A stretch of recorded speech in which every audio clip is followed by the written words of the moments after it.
Chapter 4. The Fire That Follows.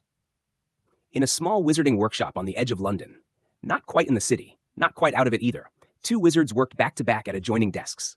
The place had once been called the Wrecking Wand, but the name had caused enough confusion that they had changed it to Gryffindor Demo and Construction, which sounded much more respectable. Seamus Finnegan was bent over a box-like work table with an open top, used for controlled magical demolition. It was the sort of thing that let him test small blasts in safety before anyone trusted him with a proper wall.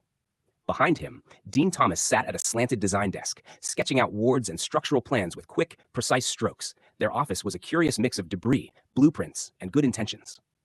Dean glanced up from his drawings and smirked. "You sure you're qualified for controlled explosions?" Seamus snorted without looking up. "I've had years of practice, thank you very much." He raised his wand and cast a small ignition spell. A flame sprang up in the box, but instead of behaving like an ordinary flame, it flickered oddly and shifted from side to side as though it were searching for something. Then it went still. It held a shape. Seamus frowned and stepped around the table, watching it. The fire turned with him. For a moment, he stared. Then his expression changed. "That's not right," he said. He dropped his wand. The flame stayed lit. Before either of them could react, it swelled suddenly and lunged from the work table, growing larger as it moved. Dean sprang up and stumbled backward as the fire lashed toward him with unnatural speed. It was not spreading like fire should. It was pursuing him. "Why is it following me?" Dean shouted. The room was in chaos within seconds. Harry and Ron arrived at the aftermath to find the workshop partially burned, though the building itself had somehow escaped destruction. The scorch marks were wrong, Harry noticed at once. They ran in deliberate lines, not scattered at random. It looked less like fire had spread, and more like it had chosen its path. Seamus and Dean were being treated by two St. Mungo's Mediwizards when Harry and Ron arrived. Dean looked shaken enough that he had gone pale. Harry stepped forward. "Are you both all right?" Seamus looked up sharply. "That wasn't me. I mean, it was my spell, but it wasn't me." Ron looked from him to Seamus. "You're sure?" Dean's voice rose with frustration. "It came after me, not the building. Me." Seamus gave an exhausted shake of his head. "That's the odd part. I've done that spell 1,000 times. It wasn't supposed to behave like that." Dean turned to the Aurors, still sounding rattled. "So what was it then?" Harry was about to answer when something bright and blue drifted into the street outside. A Patronus. It floated to a stop in front of Harry and Ron, the silver-blue shape hovering in the air before speaking with Kingsley's voice. "Yaxley has been apprehended. Northern Bulgaria, a small village outside Varna." Ron blinked. "What?" Harry frowned. "That can't be right." The Patronus continued. "He's been confirmed detained for weeks. He kept his identity hidden from the Bulgarian authorities. He's not your culprit, sorry." The Patronus dissolved into light. For a moment, nobody spoke. Ron looked from the broken workshop to Harry. "So Yaxley wasn't at the manor?" "No," Harry said. "Then what exactly did we purge?" Harry did not answer at once. He was watching the blackened floorboards the way the scorch marks curved. Plants, he thought. Lizard. Fire. 3 different cases. One strange pattern. "All right," Ron said, rubbing a hand over his face. "Plants at Hogwarts, a lizard in a field, now fire. Brilliant, what's next? Water tries to drown somebody?" Harry's expression was distant now. "I don't think it's the element," he said quietly. "I think it's the same thing using different forms." Ron glanced at him. "That's not exactly reassuring." Before Harry could reply, Neville arrived. For a brief second, the whole group simply looked at one another. It struck Harry first, all 5 of them standing together again after so long. Harry, Ron, Neville, Seamus, Dean. The same boys who had once shared corridors and classrooms at Hogwarts, all of them older now, all of them shaped by the war in different ways, and all of them back in the same place because something impossible had started moving again. For a moment, the memory of school settled over them so strongly that no one spoke. Ron broke the silence first. "Well," he said, looking around at the others, "this is a bit peculiar." Dean gave a short laugh. "You don't say." Seamus straightened, glancing from Harry to Ron to Neville.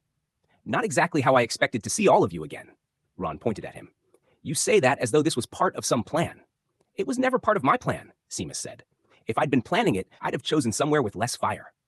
Dean shook his head, half amused despite himself. "I think fire just follows you, Seamus." Neville gave a small smile. "Apparently." Harry looked at Neville. "You got Kingsley's message?" Neville nodded. "I did. I came as soon as I could." "And?" Ron asked. "What do you make of all this?" Neville's face became serious at once. He looked at the charred workshop, then at the remains of the strange fire. "I think it's here too," he said. Harry nodded slowly. "I know." Ash on the ground shifted almost imperceptibly, gathering itself into thin, curved lines. The pattern was faint at first, then unmistakable, serpentine, curling as if it were trying to make sense of where it had landed. Then it slipped away into the grass.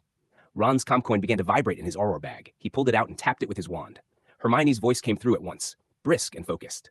"Ronald, are you with Harry?" Ron glanced at Harry and put a finger over the coin. "Unfortunately, yes." Hermione ignored that. I heard about Yaxley, so I did a bit of reading. Some curses can act outside the host using temporary forms, and two came up that seem relevant: Horcruxes and the Maledictus curse. Either way, they wouldn't be affected by a purge spell. And if it is a Maledictus curse, the purge may have aggravated it. I thought you ought to know. Good luck. The coin went silent. Ron's ears had turned red, but no one had time to comment on it. Seamus and Dean both tried and failed not to smile. Harry took a slow breath. We made a mistake, he said. Neville, you were right. Neville looked at him but said nothing. Harry turned to the others, thinking aloud now. If it's a Maledictus curse, then that would explain the plants, the lizard, the fire, different forms, same thing. One curse, moving through whatever it can. Ron looked unconvinced. How do we know it isn't a Horcrux? Because we destroyed those, Harry said. Ron gave a reluctant nod. Right? Fair enough. Harry's eyes were still on the blackened floor. We're looking for a loose curse. Ron stared at him. A loose curse. Brilliant. And how exactly do we go about finding that? Harry was about to answer when he noticed Neville had gone quiet again. Too quiet. Neville? Harry asked. Do you know something you're not telling us? Before Neville could reply, Dean shouted from across the street.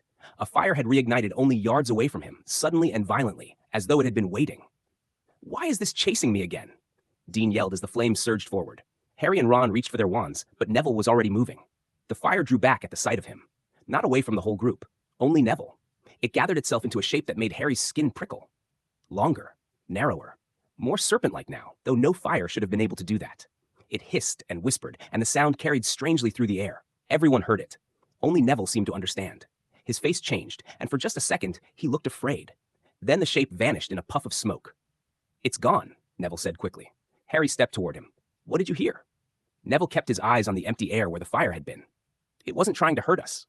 Harry frowned. What did it say? Neville hesitated. It said, find me. No one spoke for a moment. The fire was completely out now, leaving only smoke and the smell of singed wood. Harry, Ron, and Neville said their goodbyes to Dean and Seamus, who both looked as though they had more than enough for one day. Seamus managed a tired grin. Good luck with this one. I'm glad I'm not in your shoes. Ron gave him a sideways look. That makes two of us. A little later, the three Aurors apparated to the Leaky Cauldron for a drink before heading back to the office. The pub was cozy and inviting, a relief after the smell of charred wood and burning magic. Ron wrapped both hands around his butterbeer and gave a long breath.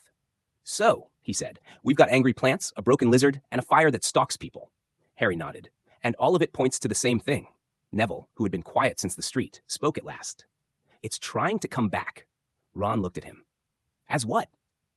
Before anyone could answer, Hannah Abbott came over to the table. She was wearing a barmaid's outfit and had a herbology textbook tucked under one arm, which made Harry stare at her for a second in surprise. Anything else to drink, you three? She asked brightly. Then she turned to Neville, handed him the book, and said, Thank you, you were right, sweetie. It is Partial Sun. She smiled at him and went back to work. Ron stared after her. Harry stared at Ron. Then both of them looked at Neville, and neither could quite hide their grins. Neville smirked. What? Outside in the fading light, small fragments moved slowly through the grass. A vine, a scatter of ash, a scaly shedding of lizard skin, drifting toward one another from different directions.